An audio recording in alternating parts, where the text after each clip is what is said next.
Assalamualaikum warahmatullahi wabarakatuh. Nama saya Muhammad Ridho dari kelas 11 TKJA. Di sini saya akan menjelaskan tentang teknologi komunikasi data. Oke, yang pertama, cari informasi tentang komunikasi pada jaringan komputer dan telepon. Sejarah Radio Over Internet Protocol (ROIP). ROIP awalnya ditemukan oleh David Cameron, seorang radio amatir yang berasal dari Vancouver, British Columbia. David tertarik untuk mengembangkan teknologi two-way radio. Pada tahun 1998, David membuat Internet Radio Linking Project (IRLP). Teknologi ini diyakinkan menciptakan kemudahan sifatnya ekonomis dan dapat diandalkan membantu para radio amatir seluruh dunia. Ternyata proyek David telah mencapai hasil yang memuaskan dan sampai saat ini terus berkembang. Dewasa ini lebih dari 1.000 lokasi di seluruh dunia telah menggunakan sistem ROIP. Teknologi ROIP sendiri dimulai pada tahun 2002 sebagai pemenuhan terhadap kebutuhan sistem jaringan penghubung dalam pasar komersial. Jenis-jenis protokol pendukung ROIP. Base station, bentuk infrastruktur telekomunikasi yang berperan penting dalam mewujudkan komunikasi nirkabel antara jaringan operator dan perangkat komunikasi. IP Gateway, sebuah perangkat yang difungsikan untuk menghubungkan antara Jarkom yang menggunakan protokol informasi yang tidak sama. IP Interface, interface logikal, secara nyata tidak ada atau virtual. Repeater, alat untuk mengulang kembali sinyal ke area sekitar perangkat. C. Software yang digunakan untuk membangun server radio online. Icecast adalah free server software untuk streaming multimedia. Icecast adalah semua streaming media server yang mendukung OGG, Vorbis, dan MP3 audio stream.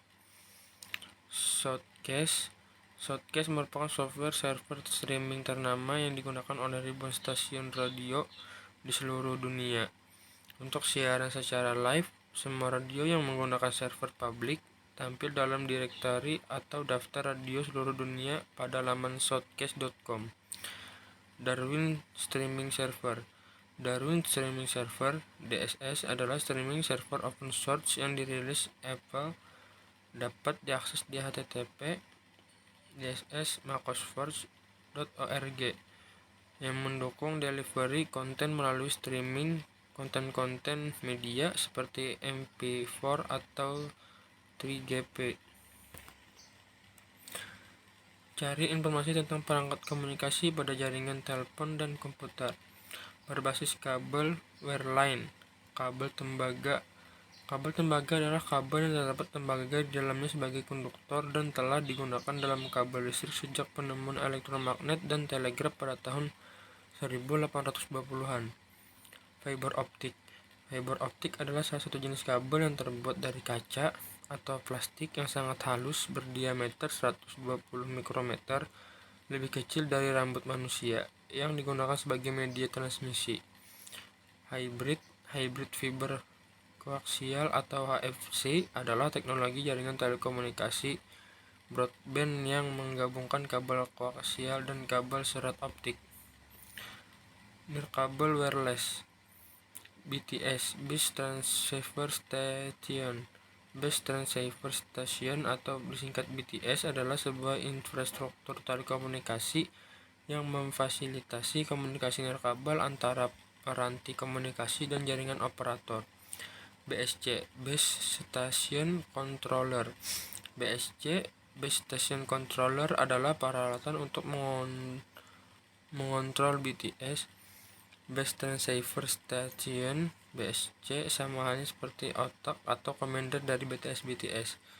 Tanpa adanya BTS tidak akan dapat berfungsi.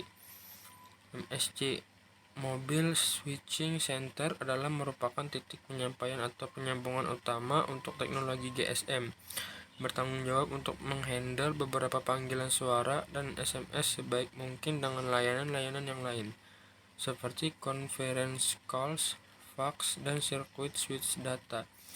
SMSC Short Message Service Center adalah kombinasi perangkat keras dan perangkat lunak yang bertanggung jawab memperkuat, menyimpan, dan meneruskan pesan pendek antara SMS dan piranti bergerak. Sekian dari saya, terima kasih. Assalamualaikum warahmatullahi wabarakatuh.